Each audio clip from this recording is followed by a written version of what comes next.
प्रेमचंद की कहानी प्रतिज्ञा का 11वां भाग और उसका अंतिम भाग। दिन भर पूर्णा मन मारे बैठी रही। किसी काम में जी न लगता था। इच्छा न रहते हुए भी भोजन करने गई। भय हुआ कहीं सुमित्रा आकर जली कटी न सुनाने लगे। जैसे तैसे किसी तरह दिन कटा। रात आई। सुमित्रा ने सरे शाम से किवाड़ बंद कर लिए। भोजन करने के बाद अच्छी तरह सोता पड़ गया तो पूर्णा ने दबे पाँव कमला के द्वार पर आकर धीरे से पुकारा। कमला अभी अभी सिनेमा से लौटा था। लपक कर किवाड़ खोल दिया और बोला, आओ आओ पूर्णा, तुम्हें देखने के लिए जी व्याकुल हो रहा था। पूर्णा ने द्वार पर खड़े खड़े कहा, मेरे वहाँ आने का कोई काम नहीं, मैं केवल आपसे विदा मांगने आई हूँ। इस घर में अब मेरा निर्वाह नहीं हो सकता। आखिर मैं भी तो आदमी हूँ, कहाँ तक सबका मुँह ताकूँ और किस किस की खुशामद करूँ।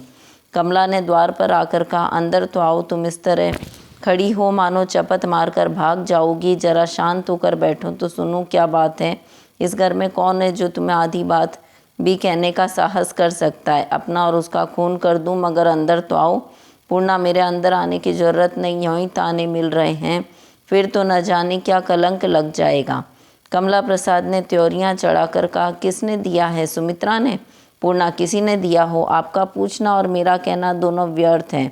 ताने वाली बात होगी तो सभी ताने देंगे, आप किसी का मुंह बंद नहीं कर सकते। केले के लिए तो ठोकरा भी पैनी छुरी बन जाता है। सबसे अच्छा यही है कि मैं यहाँ से चली जाऊँ। आप लोगों ने मेरा इतने दिन पालन किया, इसके लिए मेरा एक एक रोआ आप लोगों का जस गाएगा। कहाँ जाना चाहती हूँ? कहीं न कहीं ठिकाना लग ही जाएगा, और कुछ ना होगा तो गंगा जी तो है ही। तो पहले मुझे थोड़ा सा सखियाँ देती जाओ। पूर्णा ने तिरस्कार के भाव से देखकर कहा, कैसी बात मुंह से निकालते हो बाबूजी।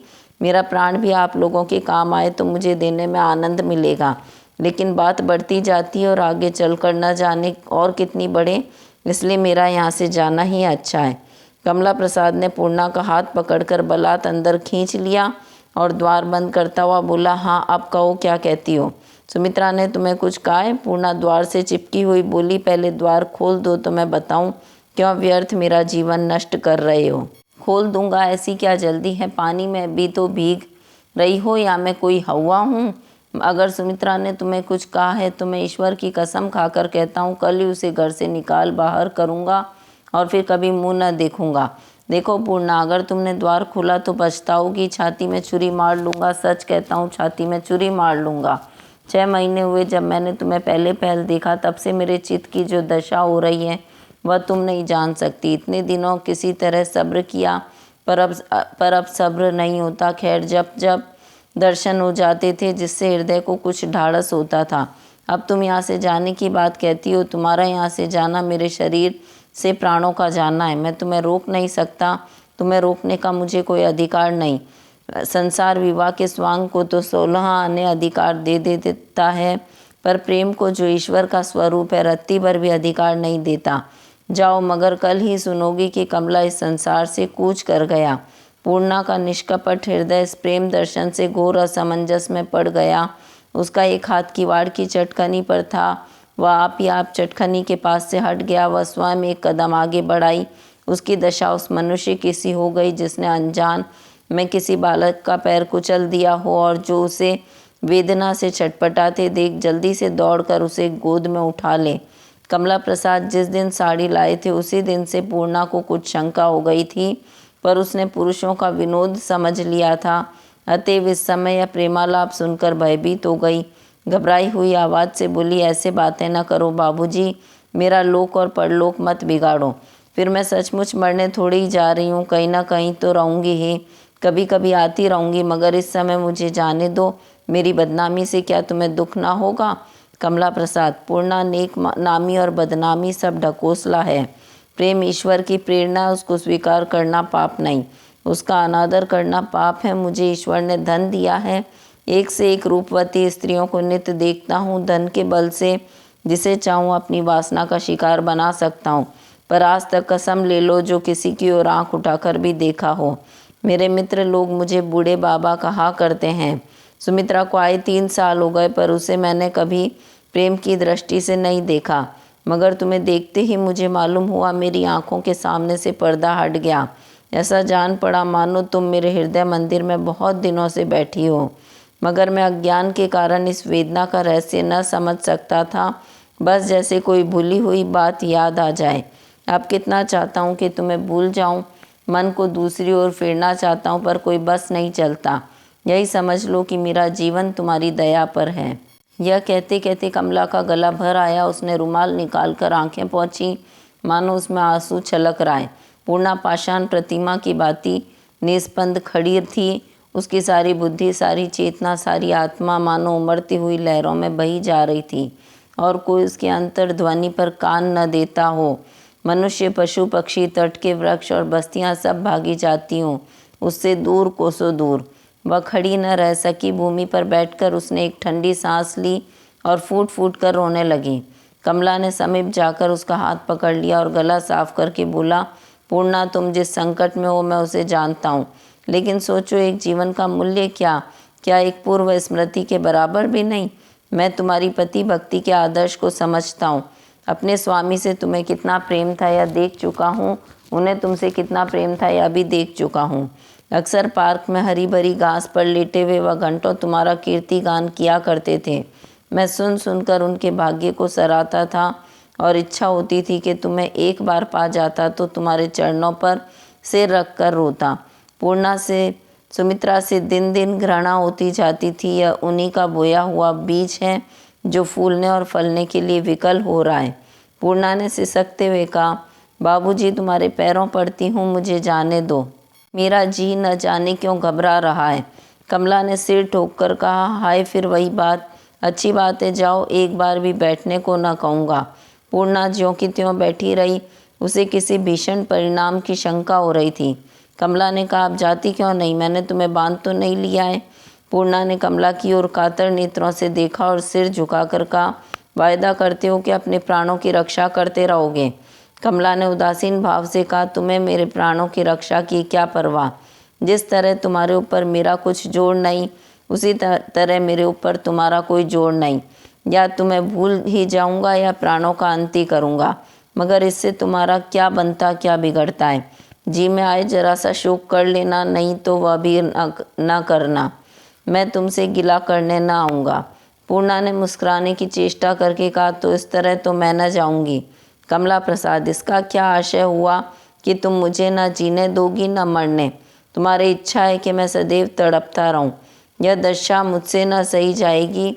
तुम जाकर आराम से लेटो और मेरी चिंता छोड़ दो। मगर नहीं, यह मेरी भूल है।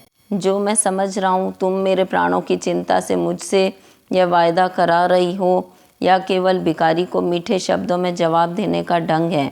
हाँ, वायदा करता हूँ अपने प्राणों की रक्षा करता रहूँगा, उसी तरह जैसे तुम मेरे प्राणों की रक्षा करती हो।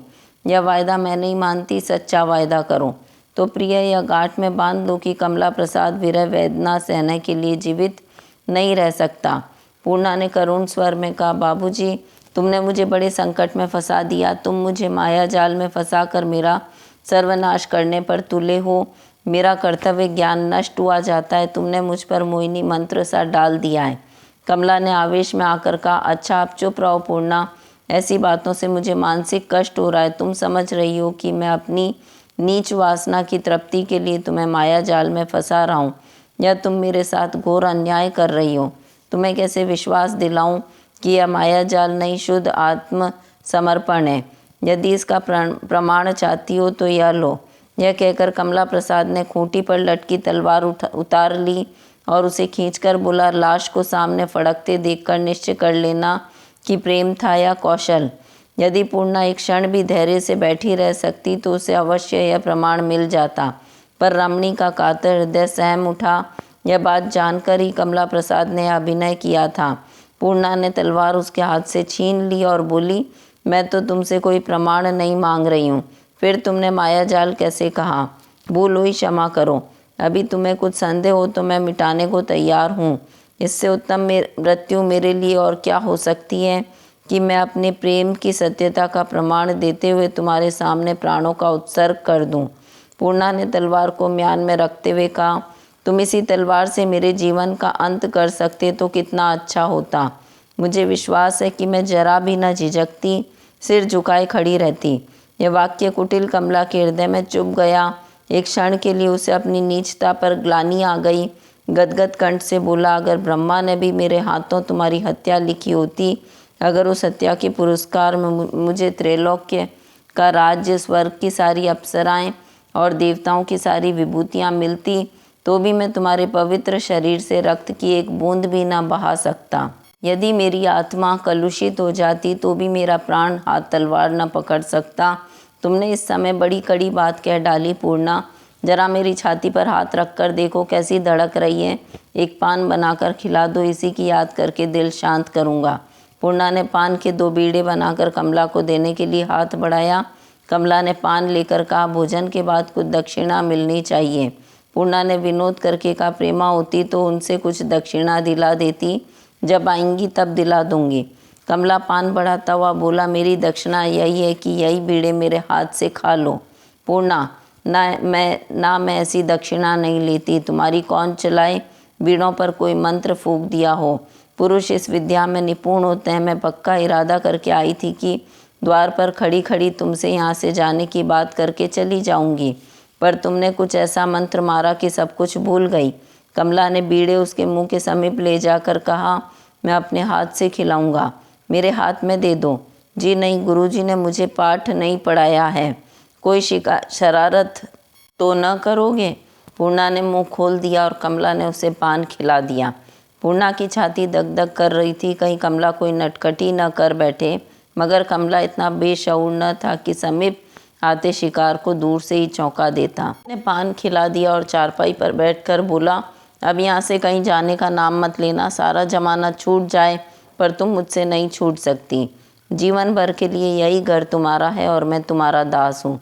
जिस दिन तुमने यहाँ से जाने का नाम लिया, उसी दिन मैंने किसी तरह रास्ता लिया। पूर्णा ने एक क्षण तक विचार करने के बाद क्षीण स्वर में कहा, का नतीजा क्या होगा बाबूजी? मेरी समझ में कुछ नहीं आता। चोरी छिपे का धंधा कब तक चलेगा? आखिर एक दिन तुम्हारा मन मुझसे फिर जाएगा, समझने लगोगे यह कहाँ का रोग मैंने पाला, तब मेरी गति क्या होगी, सोचो। कमला ने दृढ़ता से कहा, ऐसी शंकाओं को मन में न आने दो प्रिया। आखिर विवाहिता ही क्या पुरुष को जंजीर में बांध सकती है?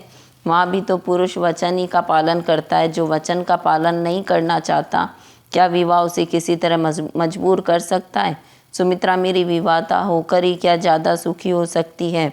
यह तो मन मिले की बात है। जब विवाह के अवसर पर बिना जाने बुझी कही जाने वाली बात का इतना महत्व है, तो क्या प्रेम से भरे हृदय से निकलने वाली बात का महत्व नहीं? जरा सोचो, आदमी जीवन में सुख ही तो चाहता है और कुछ।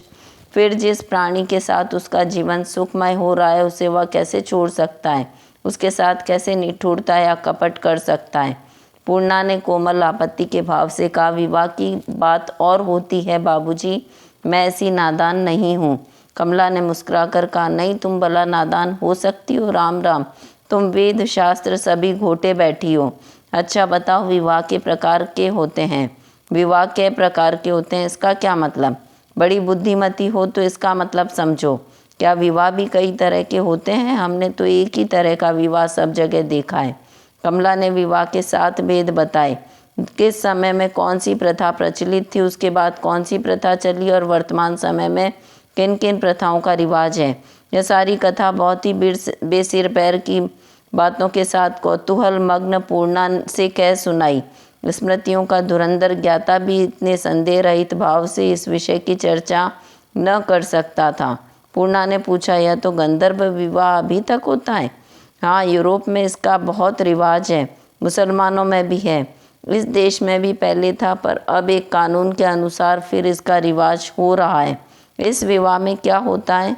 कुछ नहीं, स्त्री पुरुष एक दूसरे को वचन देते हैं, बस विवाह हो जाता है।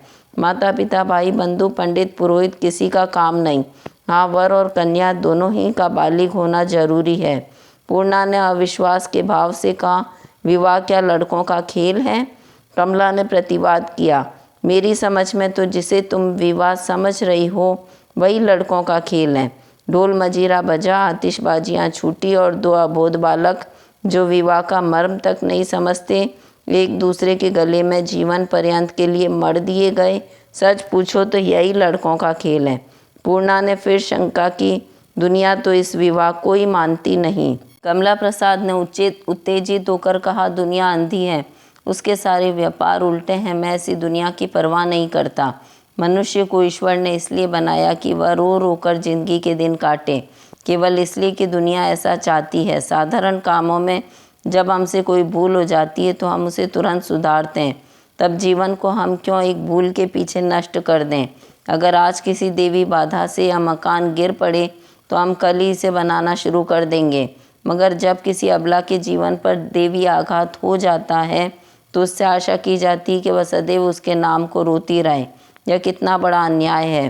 पुरुषों ने यह विधान केवल अपनी काम वासना को तृप्त करने के लिए किया है, बस इसका और कोई अर्थ नहीं। जिसने यह व्यवस्था की वह चाहे देवता हो या ऋषि या महात्मा, मैं उसे मानव समाज का सबसे बड़ा शत्रु समझता हूँ।